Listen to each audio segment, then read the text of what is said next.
everybody, good afternoon and welcome back yet again. Prime rib roast on the menu for tonight. I got about a 5.5 pound prime rib roast that the butcher at the grocery store here cut me the other day.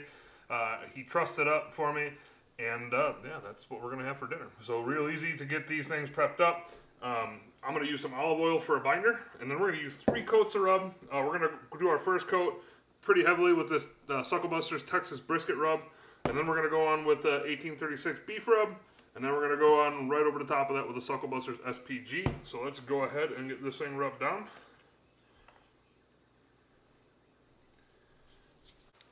Start out here with the Texas brisket rub. So we're going to go on relatively heavy with this stuff.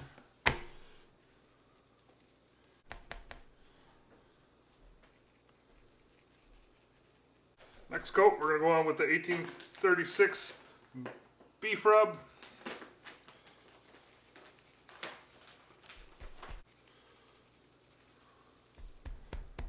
Gonna have to re-tie up my roast.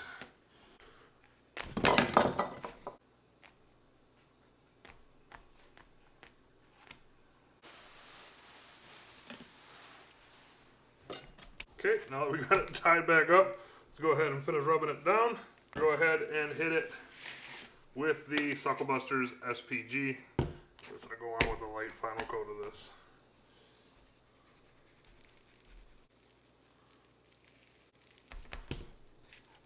And that is going to be about good. So I'm going to go ahead and let this kind of just chill out for 10-15 minutes. And I will pick back up when we're throwing it on. So we'll see you then. Alrighty, we are back. Just put the prime rib roast on. Give you a quick peek. There she be. Not much else to see here, but the first part of this cook I'm going to do at 180.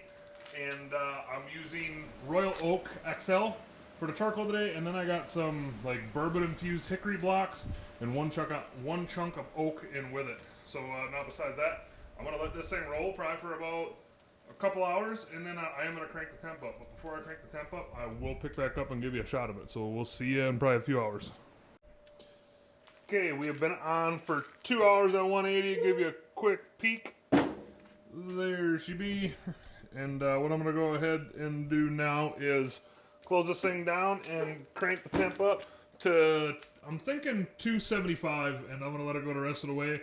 I'm going to pull it off when the internal hits 124, while the internal right now is at about 80. So got quite a ways to go yet, but I'm going to crank it up and try to get a little bit of a crust on this thing. So the next time when we pick up, I don't know, maybe I'll pick up right before I pull it off. Either way, we'll probably see you in, guess in about an hour, hour and a half. Alrighty, we are back. We have been on for a total of 3.5 hours. Internal temp on this thing is at about 124, 125. So what I'm going to go ahead and do is pull it off, wrap it in foil, and let it rest for about 30 minutes. And I will pick back up when we're slicing into it. So we'll see you then. Alrighty, we are back, and it is time to eat. Real quick, I'm going to go over to cook times. Total of a 3.5 hour cook. The first 2 hours we did at 180, and then the last hour and a half we did at 275. Brought this up to an internal of 124, 100, yeah, we're like right around 125. Wrapped it in foil and let it rest for a half an hour. And here's the finished product. So I'm gonna go ahead and cut the butcher twine off first. Let's just go right down the middle.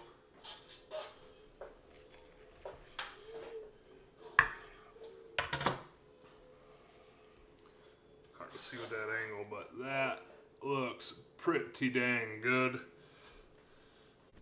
Alrighty, let's go ahead and try a piece out real quick. Nice and medium rare.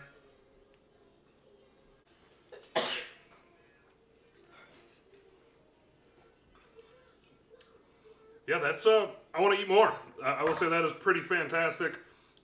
Slight smoke, slight smoke flavor to it. Perfect the way I done. Nice medium rare, if not maybe a little closer to medium, but she'll eat just fine. But besides that, I'm going to go ahead and sign off. You guys and girls have a good night, and we will see you next time.